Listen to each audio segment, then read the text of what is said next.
Why? Okay. Congresswoman Salazar, you didn't sway me yet. Let's try Claudia Tenney from New York. Congresswoman, why don't you try and sway me to the Kevin McCarthy vote? Because I'm having a hard time getting there. Look, I agree with my colleague. Right now, we have a constitutional republic. It's self-governing. It's that versus socialism. This isn't so terrible that we're hashing this out. I wish we had hashed it out before because Festivus is over. We aired our grievances. We should have come up with a solution. We haven't done that yet. But we still have time. We adjourned today. We're going back to tomorrow. So we're in no man's land. We don't have a speaker. We can't hold the Biden administration accountable right now. We can't subpoena anyone. We can't hold anyone accountable. And I understand and I get that Kevin McCarthy may not be the perfect answer and speaker, but we've never had a perfect speaker. And right now we need to start leading. We need to stick together. And like it or not, Nancy Pelosi got a very rogue group of Democrats always to stick together every time. So we don't want her model because not only did she assume power, she abused power every chance she could. So the fact that we're actually having a good, honest debate about this, let CNN laugh, let the Democrats go on. And to my colleague's point, on the floor of the House today, one of the Democrats got up and actually endorsed and nominated Hakeem Jeffries and said he's from the People's Republic of Brooklyn. Okay, Brooklyn's in New York State. We are not a communist country, but we're heading that way. And if we don't get our act together, and I think a lot of this should be done behind closed doors. I hope we have some meetings today and tomorrow and figure out how we're going to come up to a consensus. And this being said also, Eric, which is really important, Kevin McCarthy has given the Freedom Caucus, who are mostly the people that are objecting right now, an historic number of concessions, new rules, good rules. In many cases, we agree with most of the new rules that are going to actually set the stage for a new kind of Republican conference, not like what we've seen in the past. A lot of empowerment of our members, a lot of empowerment of our constitutional principles. So there is a step in the right direction. So it's not more of the same. We have a new and improved rules package. Right. If we get a speaker, that rules package will come into place. But not only that, let me just interrupt you. 2 years ago, Congresswoman, please allow me. 2 years ago, the only guy who raised their hand. All right. So I'll set the stage and you guys take it again. I just want to point something out, guys, that the American people elected these 20. It went from 19 holdouts from McCarthy to 19 to 20. The American people elect these people likely because they like the fact that they push back on status quo. McCarthy's status quo. Listen, I love you, but I will tell you the perception from my side is McCarthy's status quo.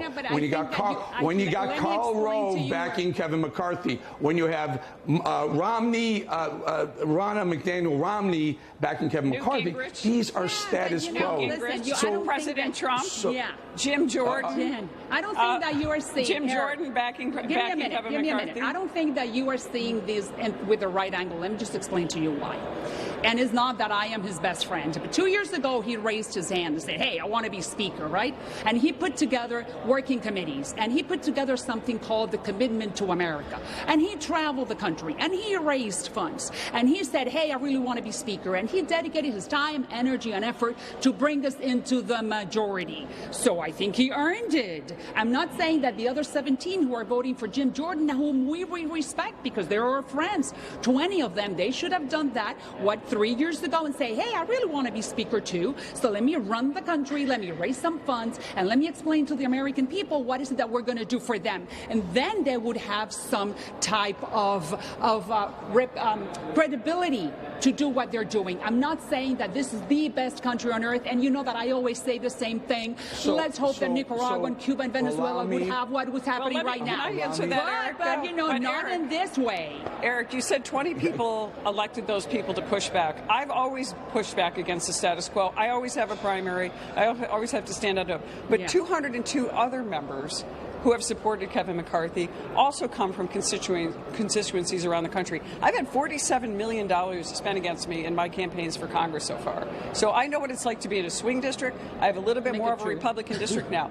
It is a very, very difficult task. One of our colleagues, Mark Green, who is a West Point graduate, built a multi-billion-dollar company, said, I've never seen anything harder than trying to govern over a majority where we have 70-30 districts and districts won by President Biden. So this is a very, very hard thing to cobble this together and have it work. But Nancy did not have those problems because she had different methods that we're not using. Okay, but hear me out. I adore what you guys are doing. You two are doing amazing jobs. I love everything you were doing in Florida and New York. You're fantastic. You're representing the right people, the right constituency, and you're doing it the right way. Here's my issue, and I give about 30 seconds each. Hold on. Wait. Time out. Congresswoman, time out. Just let me ask this question.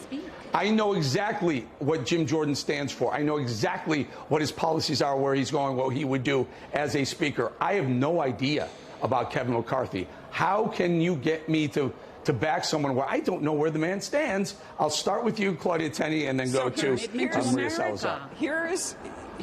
Here's your. Oh, okay. I was going to say commitment to America. I think that you're saying. Let me tell you something about. Listen. Look at the real enemy. The real enemy is the socialists on the other side. For us, I go back to 27. I come from Cuba, Venezuela, and Nicaragua. I love the American exceptionality. I love what's happening because of the vibrancy of the democracy. But it comes to a point where people out there are having 2 jobs and having to pay for this kids' uniforms.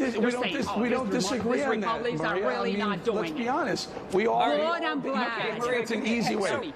Eric, Claudia Tenney, please. Eric, here's the thing. I love Jim Jordan. I do too. Love Jim Jordan. I think he's terrific. He has said he does not want to be the speaker. He got up and nominated Kevin McCarthy for the floor and has voted for him for every vote that's come across. I would love to see who's out there that has the votes, that can put us together, that can raise the money. And I think the one thing that I would say that I would criticize Kevin McCarthy for that's really personal to me is election integrity. We as Republicans need to win. The Democrats win on process. They win by vote harvesting, early vote. If we don't start getting aggressive and taking advantage of that right now, our base, everyone, we're not going to win again. And we have a 5-vote majority to make sure that we keep this country from going down the tubes. That's correct. The American exceptionality needs to live somehow. I love this. You know what? Can we do this tomorrow? Because there are going to be more votes tomorrow. You're starting at 12 o'clock tomorrow. Hey, I have a hunch that we may be back here at the same time. Florida and New York put the majority. Yes, Florida and New York. We're going to bring you back tomorrow, because you guys are fantastic. This hot-blooded Cuban. Well, I just want to say that Florida and New York put this country into the majority, the Republican Party into the majority. Maria Salazar and Congresswoman Claudia Tenney, thank you both for joining us.